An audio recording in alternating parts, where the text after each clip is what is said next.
Hello दोस्तों, स्वागत है आपके अपने चैनल टेक्निकल बिहार में। तो दोस्तों, इस वीडियो में जैसे कि आपको मालूम है कि बिहार विधान परिषद के अंदर 2025 की नई वैकेंसी आ चुकी है और इसका लिंक भी एक्टिवेट हो चुका है। तो इस वीडियो में पूरा हम डिटेल से बताएंगे कि आप घर बैठे अपने मोबाइल से ही इस वैकेंसी का फॉर्म कैसे भरिएगा। आपको बता दें कि इसमें कार्यालय परिचारी और चालक यानी ड्राइवर के 20 से ज़्यादा प्लस सीटों पर इसमें वैकेंसी आई हुई है। तो इस वीडियो में हम आपको स्टेप बाय स्टेप आपको बताएंगे, कोई भी आपको मिस्टेक नहीं होगा। आपको कहीं भी साइबर कैफे पे जाने की ज़रूरत नहीं है। आप आसानी से अपने मोबाइल से ही इस फॉर्म को आवेदन कर सकते हैं। तो चलिए, सबसे पहले वीडियो के डिस्क्रिप्शन में जाइएगा, आपको टेलीग्राम ग्रुप का लिंक मिलेगा, उसे ज्वाइन कर लीजिएगा। वहीं पे आपको इस ऑफिशियल वेबसाइट का लिंक मिल जाएगा टेलीग्राम ग्रुप में। इसमें आपको क्या करना है कि जैसे आप देख सकते हैं, सबसे पहले आप यहाँ पे आइएगा। तो जो नए स्टूडेंट होंगे, लगभग सभी नए स्टूडेंट ही होंगे, उनको सबसे पहले न्यू रजिस्ट्रेशन करना होगा। रजिस्ट्रेशन करने के बाद आपको रजिस्ट्रेशन नंबर, पासवर्ड मिल जाएगा, जिसे आप लॉगिन करके 1 महीने के अंदर कभी भी फॉर्म को भर सकते हैं और अपना पेमेंट यहाँ पे कर सकते हैं।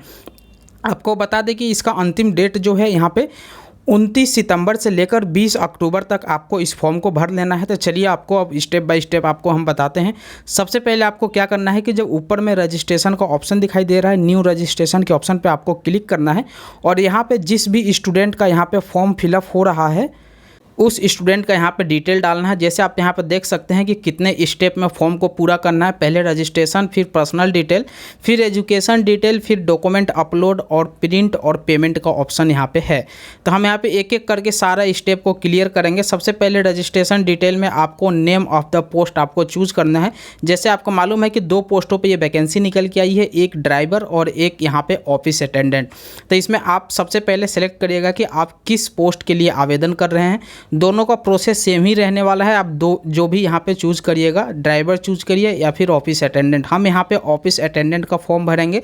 उसके बाद आपको क्या करना है कि कैंडिडेट, जिस भी अभ्यर्थी का आप फॉर्म भर रहे हैं, उसका नाम लिखना है। नाम जो आपके मैट्रिक के सर्टिफिकेट पर नाम लिखा हुआ है वही नाम लिखना है। मिस्टर, मिसेज या फिर डॉक्टर, कोई भी टाइटल आपको नहीं लगाना है। जो नाम आप लिखिएगा उसी नाम को फिर से दोबारा कन्फर्म नेम में लिखना है।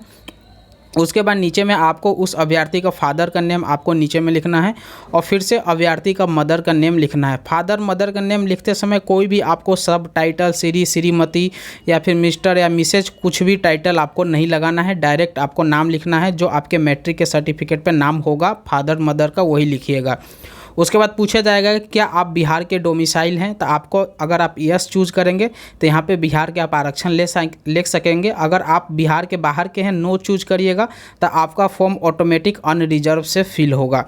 तो हम यहाँ पे बिहार के निवासी हैं तो यहाँ पे यस सेलेक्ट कर लेंगे। उसके बाद पूछा जाएगा कि क्या आप फिजिकल हैंडीकैपे हैं।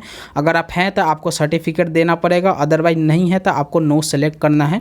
उसके बाद आपसे कैटेगरी पूछा जाएगा। कैटेगरी के अनुसार आप जिस भी कैटेगरी से आते हैं, unreserve, SC ST EBC BC EWS, सारा कैटेगरी यहाँ पे दिया हुआ है। आप अनरिजर्व को छोड़कर जो भी कैटेगरी आप चूज़ करिएगा, आपको अपना सर्टिफिकेट नंबर और सर्टिफिकेट इशू डेट और सर्टिफिकेट किसके द्वारा, कौन से अथॉरिटी से सर्टिफिकेट प्रमाणित किया गया है, उस अथॉरिटी का नाम भी आपको यहाँ पर लिखना होगा, जो भी कैटेगरी चूज करिएगा। अगर आप अनरिजर्व चूज करते हैं तो आपको ये सब डिटेल डालने की ज़रूरत नहीं पड़ेगी, लेकिन अगर आपको आरक्षण का लाभ लेना है तो ये सारा डिटेल आपको यहाँ पर डालना होगा। तो उसके बाद आपको क्या करना है, जैसे हमने अनरिजर्व किया तो इसमें कुछ भी डालने की ज़रूरत नहीं है, लेकिन अगर आप यहाँ पर रिजर्व कुछ भी चूज़ करिएगा तो आपको यहाँ पे डिटेल डालना होगा। ये सब डिटेल आप डाल लीजिएगा। डिटेल डालने के बाद आपको पेज को स्क्रॉल करते हुए थोड़ा सा ऊपर में जाना है। अब यहाँ पे पूछा जा रहा है आपसे, जेंडर पूछा जाएगा। जेंडर आपको यहाँ पे सिलेक्ट कर लेना है। उसके बाद आपको यहाँ से जेंडर सेलेक्ट करने के बाद आपसे पूछा जाएगा कि क्या आप पहले से गवर्नमेंट एम्प्लॉई हैं या फिर एक्स सर्विसमैन हैं। तो अगर आप पहले से गवर्नमेंट एम्प्लॉई है, आपको काम करते हुए 3 साल हो गया है, तो आप यस चूज़ करिएगा, अदरवाइज नो। अगर आप एक्स सर्विसमैन है तो यस, अदरवाइज नो आपको चूज़ करना है। अगर आप यस सेलेक्ट करते हैं तो आपको NOC और सारा डॉक्यूमेंट आपको यहाँ पर देना होगा डॉक्यूमेंट वेरिफिकेशन के समय, जब आपका यहाँ पर सिलेक्शन हो जाएगा। तो ये सब आपके लिए नहीं है, आप यहाँ पर नो सेलेक्ट करके आगे बढ़ जाइएगा। जो भी इसमें डिटेल पूछा जाएगा, एक सर्विसमैन वाले में भी नो सेलेक्ट कर लीजिएगा। उसके बाद नीचे में अभ्यर्थी का डेट ऑफ बर्थ पूछा जा रहा है। डेट ऑफ बर्थ जो है आपके 10th के सर्टिफिकेट पे जो लिखा हुआ है, उसी के माध्यम से आपको अपना डेट ऑफ बर्थ यहाँ पे कैलेंडर के माध्यम से सबसे पहले आप ईयर सेलेक्ट कर लीजिएगा। ईयर सेलेक्ट करने के बाद आपको मंथ सेलेक्ट कर लेना है और मंथ सेलेक्ट करने के बाद आपको डेट सेलेक्ट कर लेना है। ये डिटेल भरने के बाद अब अभ्यर्थी का यहाँ पे पर्सनल मोबाइल नंबर आपको डालना है। आपको बता दें कि मोबाइल नंबर वही डालिएगा और ईमेल आईडी जो एकदम चालू हो, एक्टिवेट हो, क्योंकि सारा रजिस्ट्रेशन नंबर पासवर्ड आपको उसी पे प्राप्त होगा।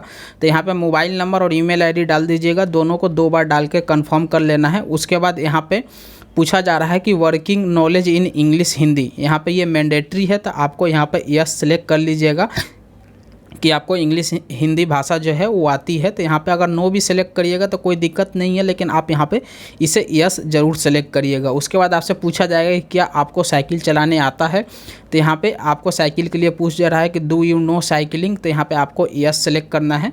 उसके बाद एनसीसी सर्टिफिकेट आपके पास है, क्या आप एनसीसी में ट्रेनिंग किए हुए हैं, अगर आपके पास हो तो यस सेलेक्ट करिएगा, तो आपको सारा डिटेल डालना पड़ेगा, अदरवाइज नो सेलेक्ट कर लीजिएगा। उसके बाद डू यू यहाँ पे प्रोसेस लाइक योर, यहाँ पे ये जो पूछा जा रहा है कि क्या आप यहाँ पे टेक्निकल क्वालिफिकेशन कुछ भी आपके इसके लिए है, तो यहाँ पे आप अपने अनुसार यस सेलेक्ट कर सकते हैं या फिर नो भी सेलेक्ट कर सकते हैं, ये मैंडेटरी नहीं है। ये सारा डिटेल भरने के बाद आपके नीचे में एक टिक बॉक्स दिखाई देगा, आपको टिक बॉक्स पर टिक करना है और उसके बाद नेक्स्ट के आइकन पे आपको क्लिक करना है। जैसे आप नेक्स्ट के आइकन पर क्लिक करिएगा, आपने जो भी डिटेल अपना डाला है वो सारा डिटेल आपके सामने यहाँ पर आ जाएगा। इसमें आप एक बार अपना नाम, father name, mother name, email ID, उसके बाद यहाँ पे मोबाइल नंबर, सब कुछ का स्पेलिंग एक बार देख लीजिएगा। अगर इसमें कुछ मिस्टेक है तो आप कैंसिल पर क्लिक करके इसे कैंसिल कर सकते हैं, अदरवाइज ओके करके आप यहाँ पे ओके जैसे करेंगे तो आपको रजिस्ट्रेशन नंबर और पासवर्ड आपके स्क्रीन पे दिखाई देगा और आपके मोबाइल नंबर और ईमेल आईडी पे भी इसे सेंड कर लिया जाएगा। इसे फ्यूचर के लिए आप सेव करके रख सकते हैं। अब आपका यहाँ पे एप्लीकेशन का रजिस्ट्रेशन हो गया है। अब आपके पास यहाँ पे 10-12 दिन का समय है, आप इस बीच में कभी भी लॉगिन करके अपना एप्लीकेशन फाइनल यहाँ पे फॉर्म भर सकते हैं और सबमिट कर सकते हैं। तो यहाँ पे अगर आपको अभी ही तुरंत यहाँ आपको फॉर्म भरना है तो आपको बीच में जो नेक्स्ट का आइकन दिखाई दे रहा है, इस नेक्स्ट के आइकन पे क्लिक करना है और आगे का प्रोसेस आपको यहाँ पे क्लियर करना है। जैसे हमने रजिस्ट्रेशन कर लिया है, अगर आप आगे का प्रोसेस अभी नहीं करना चाहते हैं तो बाद में भी लॉगिन करके आप कर सकते हैं, लेकिन हमें आगे का प्रोसेस करना है तो हम नेक्स्ट के आइकन पर क्लिक करेंगे। और जैसे आप नेक्स्ट के आइकन पर क्लिक करेंगे, आपको जिस स्टूडेंट का यहाँ पे पर्सनल डिटेल डालने के लिए आ जाएगा। पर्सनल डिटेल में आपको क्या करना है कि स्टूडेंट का कोरोस्पोंडेंट एड्रेस और परमानेंट एड्रेस डालना है। आपको बता दें कि अधिकतर स्टूडेंट का कोरोस्पोंडेंट एड्रेस और परमानेंट एड्रेस दोनों सेम ही रहता है।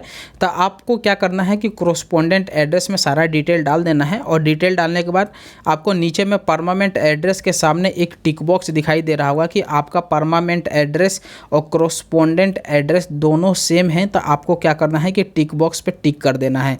तो हमारे केस में कोरोस्पोंडेंट और परमानेंट एड्रेस दोनों सेम ही है, तो हम टिक बॉक्स पे टिक मारेंगे और ऑटोमेटिक हमने जो ऊपर में फिल किया है वो ऑटोमेटिक नीचे में भी परमानेंट एड्रेस में भी फिल होके आ जाएगा। अगर आपका दोनों अलग है तो आप मैनुअली दोनों अलग अलग भर सकते हैं। उसके बाद कैंडिडेट का यहाँ पे पर्सनल डिटेल डालना है, जिसमें पूछा गया है कैंडिडेट क्या शादीशुदा है, तो आप अपने अनुसार यहाँ पे चूज करेंगे। आइडेंटिटी प्रूफ में आप driving licence, PAN card, passport size photo, उसके बाद आधार कार्ड, वोटर ID जो भी आपके पास हो उसे सेलेक्ट कर सकते हैं और उसका आइडेंटिटी नंबर आपको यहाँ पे डालना होगा। आधार कार्ड है तो आधार कार्ड नंबर डालिएगा। उसके बाद यहाँ पे नेशनलिटी इंडिया रहेगा। उसके बाद आपसे एक आइडेंटिफिकेशन मार्क्स पूछा जाएगा कि आपके शरीर पे कोई तिल, कोई मस्सा या फिर कोई कट का निशान हो तो उसे आपको यहाँ पे लिखना होगा। जैसे हमने यहाँ पे लिख दिया है कि a mole on left side on upper lip. तो इसी तरह आपके शरीर में भी कुछ निशान हो तो आप इसे यहाँ पे लिख दीजिएगा। एडिशनल डिटेल में यहाँ से पूछा जा रहा है कि क्या आपके नाम पे कोई आपके थाने में केस दर्ज हो या फिर आपके ऊपर कोई FIR हो, तो यहाँ पर आप नो सेलेक्ट करके आगे का जो ऑप्शन है नेक्स्ट के ऑप्शन पर आपको क्लिक करना है। जैसे आप नेक्स्ट पे क्लिक करिएगा, अब आपको एजुकेशन डिटेल डालना है। एजुकेशन डिटेल में आपको सिर्फ 10th का डिटेल डालना है, इसीलिए फॉर्म भरते समय आप 10th का सर्टिफिकेट, 10th वाला सर्टिफिकेट अपने पास रखिएगा। तो यहाँ पे आपको नेम ऑफ स्कूल पूछा जा रहा है कि कौन से स्कूल से आपने 10th पास किया है, जो आपके 10th के सर्टिफिकेट मार्कशीट पे लिखा रहता है। उसके बाद आपसे बोर्ड पूछा जाएगा कि आपने BSEB से किया है या फिर CBSE से किया है। जो भी आपका बोर्ड हो आपको यहाँ पे लिख देना है, जो भी आपका बोर्ड हो। उसके बाद आपसे पूछा जाएगा कि आपका पासिंग ईयर क्या है, कौन से ईयर में आपने 10th पास किया। उसके बाद यहाँ पे स्कीम ऑफ मार्किंग पूछा जा रहा है। स्कीम ऑफ मार्किंग में आप समझिएगा कि आपका जो 10th है उसमें में परसेंटेज था या फिर CGPA था। अगर आपका परसेंटेज था तो आप परसेंटेज सेलेक्ट करिएगा और नीचे में आपको यहाँ पे पूछा जाएगा कि ऑब्टेन मार्क्स और मैक्सिमम मार्क्स, यानी 500 लिखेंगे मैक्सिमम मार्क्स में और ऑब्टेन मार्क्स में 500 में से आपको कितना मिला है। जैसे आप डालिएगा तो ऑटोमेटिक यहाँ पे नीचे में परसेंटेज कैलकुलेट आ जाएगा। जैसे हमने 500 में हमें 400 नंबर मिला हुआ है तो यहाँ पर जैसे हम कैलकुलेट करेंगे ऑटोमेटिक 80% आ जाएगा और डिवीज़न आपको यहाँ पे सिलेक्ट कर लेना है। लेकिन कुछ अभ्यर्थियों का CGPA होगा तो आप CGPA यहाँ पे सेलेक्ट कर लीजिएगा। आपका ग्रेड सिस्टम रहेगा तो ग्रेड सिस्टम में यहाँ पे आपसे पूछा जाएगा कि कितना आपको ग्रेड मिला था, 10 CGP, 8 CGP, जितना भी आपको CGP मिला हुआ है उसे आप यहाँ पे डाल दीजिएगा और उसका परसेंटेज 9.5 से आपको पता है कि मल्टीप्लाई करके परसेंटेज निकाल दिया जाता है। तो यहाँ पे उसका इक्विवेलेंट परसेंटेज जितना हो उस परसेंटेज को भी आपको कैलकुलेट करके यहाँ पर लिख देना है। ये सारा डिटेल आप लिख लीजिएगा तो यहाँ पर आपका एजुकेशन डिटेल सबमिट हो जाएगा। अब आपको डॉक्यूमेंट अपलोड करना है। आपको बता दें कि इसमें आपको ज़्यादा डॉक्यूमेंट अपलोड नहीं करना है, बस अभ्यर्थी का फ़ोटो, हिंदी सिग्नेचर और इंग्लिश सिग्नेचर करना है। फ़ोटो बता दें कि 50 से लेकर 100 KB के बीच में होना चाहिए। इससे कम या फिर इससे ज़्यादा होगा तो आप यहाँ पे अपलोड नहीं कर पाइएगा। और सेम हिंदी इंग्लिश सिग्नेचर जो है 10 KB से लेकर 20 KB के बीच में होना चाहिए। इससे ना नीचे और ना ही ऊपर होना चाहिए। आपको क्या करना है कि आपकी गैलरी में जहाँ भी फ़ोटो हो उसे सेलेक्ट करना है, चूज फाइल पर क्लिक करके और आपको अपलोड कर देना है। जैसे आप अपलोड करिएगा, अगर आपका फ़ोटो का साइज़ सही रहेगा तो ऑटोमेटिक फ़ोटो आपके बगल में दिखाई देने लगेगा। अगर साइज़ में कुछ प्रॉब्लम होगा तो रेड कलर से लिख के आ जाता है कि आपके यहाँ पे फ़ोटो के साइज़ में प्रॉब्लम है। उसके बाद आपको नेक्स्ट के आइकन पे क्लिक करना है। उसके बाद आपके सामने एक प्रीव्यू खुल के आएगा। जो भी डिटेल आपने भरा है एक बार यहाँ पे समय निकाल कर 1 से 2 मिनट सब चीज़ अच्छे से देख लीजिएगा। अगर कुछ यहाँ पे आपको मिस्टेक लग रहा है तो नीचे में आपको एडिट का ऑप्शन दिखाई दे रहा होगा, इस पर क्लिक करके आप एडिट कर सकते हैं, करेक्शन कर सकते हैं। अदरवाइज सब कुछ इसमें सही है तो आपको लेफ्ट हैंड साइड में एक टिक बॉक्स होगा, इस पर आपको टिक करना है और मेक पेमेंट के ऑप्शन पे आपको क्लिक करना है। अगर आपका सारा डिटेल सही है तो हम यहाँ पे हमारा सारा डिटेल सही है, हमें एडिट नहीं करना है तो मेक पेमेंट के ऑप्शन पे हम क्लिक करेंगे और पेमेंट का आगे का प्रोसेस करेंगे। जैसे आप मेक पेमेंट के ऑप्शन पे क्लिक करिएगा आपके सामने पेमेंट का पेज इस तरह से आ जाएगा। यहाँ पे टिक बॉक्स दिखाई देगा, टिक बॉक्स पे क्लिक करना है, प्रोसीड के आइकन पे आपको टिक करना है। जैसे आप प्रोसीड के आइकन पर टिक करिएगा आपके सामने पेमेंट का ऑप्शन खुल के आ जाएगा, जहां पे आपका नाम, आपके ईमेल आईडी, मोबाइल नंबर जिस अभ्यर्थी का रहेगा और 5 मिनट के अंदर आपको पेमेंट करना है। पेमेंट का आपका 2 मेथड दिया हुआ है, या तो आप कार्ड से पेमेंट कर सकते हैं या फिर आप UPI से पेमेंट कर सकते हैं। सबसे बेटर है आप UPI सेलेक्ट करिएगा।